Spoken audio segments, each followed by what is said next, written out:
Okay, so actually you can also turn to your exercise 107 ABC, for example.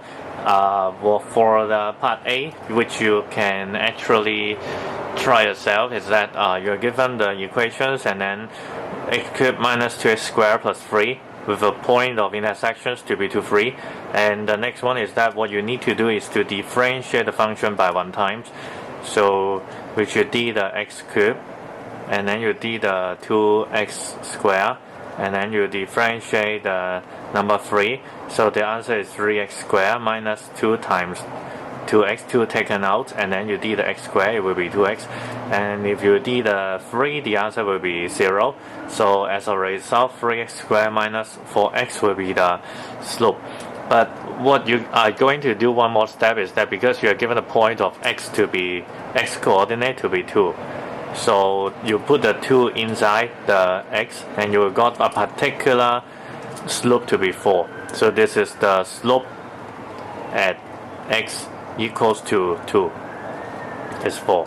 Okay, so afterwards you put it back into the equation, so you get the answers to be the 4x minus 5 minus 4x minus y minus 5 equals 0. So this is the first answers. And then for the slope of normal, so which you can actually get the result by using minus 1 divided by 4. So the concept is m1 times m2 equals to negative 1, because we have already got the slope to be 4 here, so that's why it will be m the normal multiplied by 4. The answer is negative 1. So the normal for the slope is minus 1 over 4. So which is in here. Okay. So finally the equation, you just put it back the slope of the negative 1 over 4 inside here, and then you got the answers x plus 4y minus 14 equals to 0. So this is one exercise. And then for part C, which you can actually get the same result, is that first you, no matter what situation, the equation, you are just going to d the equation. In this particular equation, so you are actually d by quotient's rule according to your answers of the lecture notes. So what you have is afterwards you've got 6 over square root x squared plus 3 and a bracket cube. Okay, so you have the slope of intersections to be 1, 1, so that's why you got the answers 3 over 4 at the end by putting the 1 inside.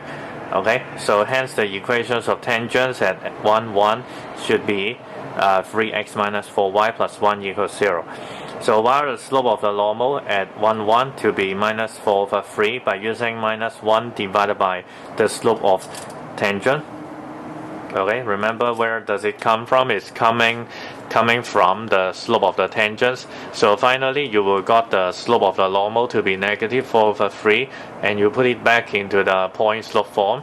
So you got the answers of the normal to be 4x plus 3y minus 7 equals 0.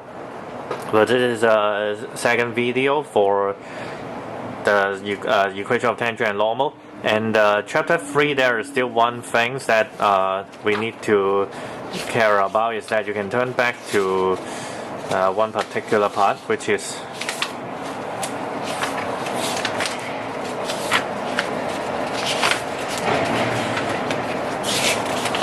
well, you can turn to maybe like page 19.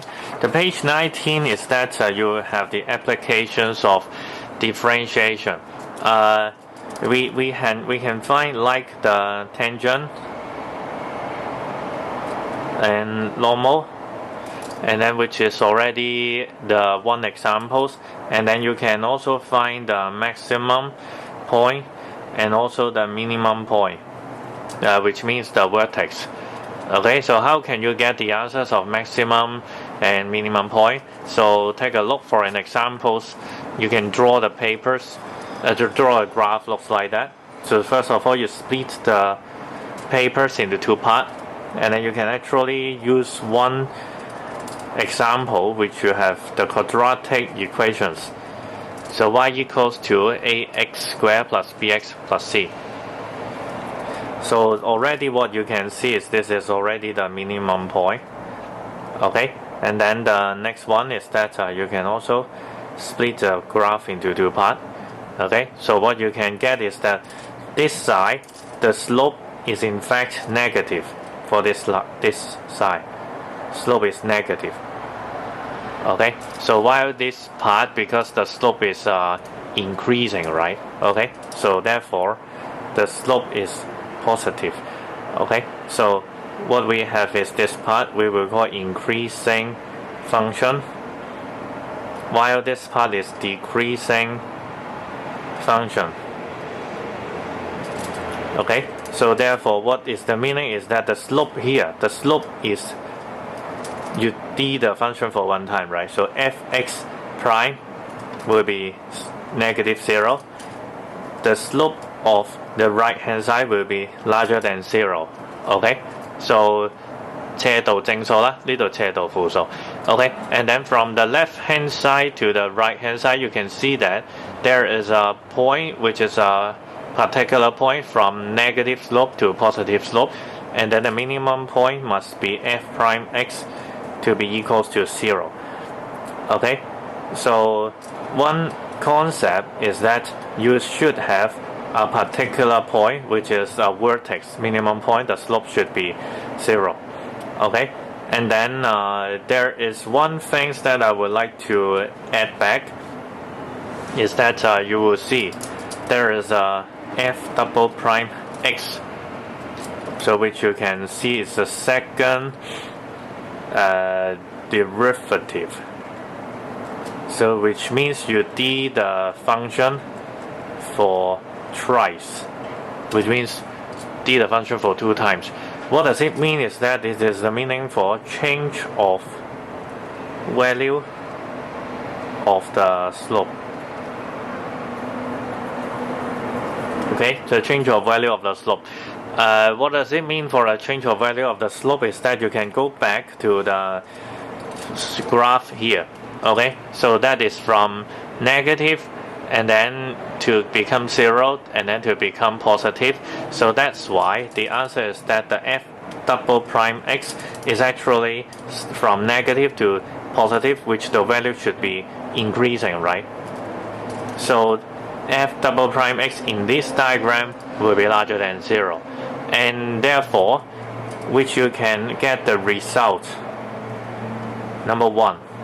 The result number 1 is that for the minimum point, the f prime x will be 0, which you got the slope is 0. Result number 2 is that we have the f double prime x to be larger than 0 if minimum point. Alright, accordingly you will see the right hand side. Okay, you see the right hand side is like here. You can draw another diagram, so we just split the graph into 2 parts. So of course this is maximum point according to the chapter 2. So here a part of the diagram is that the slope is positive, and here the slope is negative. Okay, so once again, if the slope is positive, so we will say this is increasing function. So while the f prime x will be larger than 0, and then if it is like decreasing function, so this is the f prime x is smaller than 0. Okay, so from positive slope to negative slope, so which imply there is a point which is slope is 0. Okay, and therefore that imply maximum point with the slope of 0. Okay, and then as you can see, what is the meaning for f double prime x? Because it is the slope positive to negative, so the change of value of the slope is decreasing. Okay, so in fact we have the result number 1 for the maximum point. Okay, for the maximum point the slope should be 0, and then result number 2, so you will see the fx double prime, which means second derivative, so which is smaller than 0 if it is a maximum point. Okay, if it is a maximum point. So please memorize the two results of it. And how to demonstrate the part is that you can turn to the page number 31. But that is one of the examples that we can use to demonstrate how to find out the maximum point and the minimum points of the curve. So you are given the fx. Okay, so you are given the fx, and you are told to find the maximum and the minimum points of the curve. So the first step is you are going to d the function for one time. The first step. Okay. So once again, the first step is to find the f prime x, which means you d the function for one time. How to differentiate? Of course, you can see this part is by product rules, and then afterwards you got 3x squared minus 3, and next is you are going to you are actually going to solve for the second step.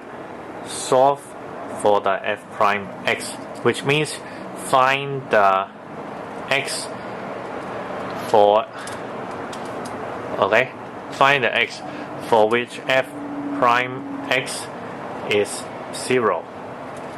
Okay, because we have the slope is 0 at maximum point and minimum point, so that is why you can actually set this one